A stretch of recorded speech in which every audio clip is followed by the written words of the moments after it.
daghan ang nakigduyog ng mga katawhan dinhi sa Isulan, Sultan Kudarat, kung diin kasamtangan nga ginapahigayon ang 17th Kalimutan Festival. Gana to makit-an karon ang street dancing competition kung asa ginatawag kini nga Battle of the Festivals.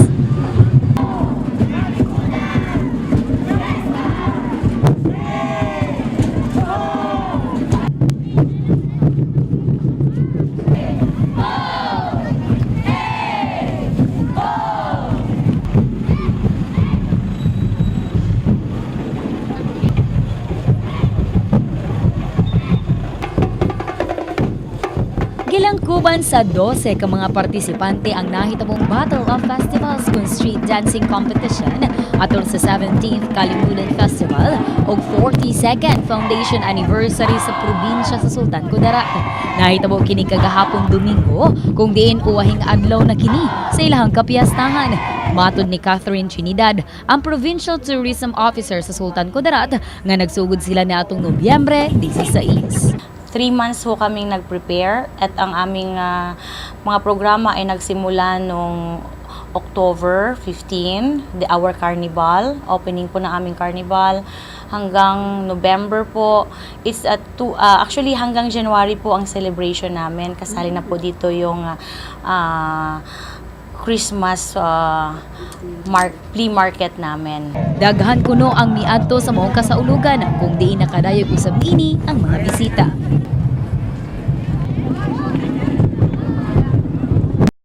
Okay man, happy man. Happy. Oo. Di ang pagbantay sang security sang aton nga mga PNP. Damo man sila gwardiya dito.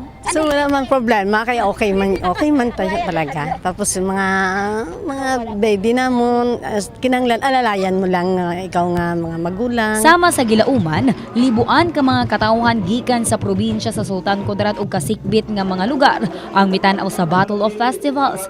Nagtigi ang mga partisipante sa ilang nagkadihang sayaw sa showdown nga nagpakita usab sa kultura sa mga taga-Sultan Kudarat.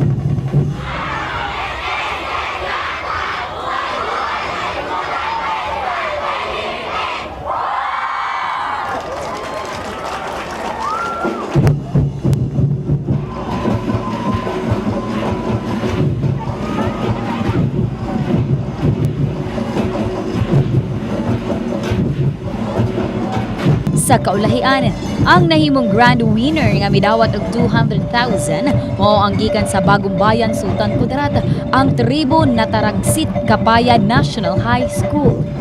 First runner-up usab ang Romulo Latog Elementary School gikan sa Esperanza, Sultan Kudarat, midawat sila og 150,000 pesos nga premyo. Ug ang second runner-up ang President Quirino National High School gikan sa President Quirino Sultan Kudarat nga midawat og 100,000 pesos. Nagpasalamat na lamang sa kulayan ang gobernador sa tanang mga katawhan tugod nagmalampusog kuno ang ilahang anibersaryo. Una-una, papasalamat ako sa lahat po ng kababayan po natin sa probinsya ng Sultan Kudarat at maging sa South Cotabato at Maguindanao sa kanilang participation sa lahat ng activities. From day 1 from today, ang South Cotabato delegates nandiyan po sila, and likewise sa Maguindanao province na nagpa-participate from drum and lyre to all the activities, the battle festivals and so forth. Nandiyan po lahat, no? Sultan Kudarat, SK sikat ka. Sa kahumanan sa 17th Kalimutan Festival, kinalauman nila nga sa musunod nga tuig, mas bongga pa ang mamahimon nilang kapiyastahan. Gikan mismo diri sa Isulan, Sultan Kudarat, kauban silang Nonoy Tupas ug Michael De La Torre. Abi Lorenzo, Brigada News.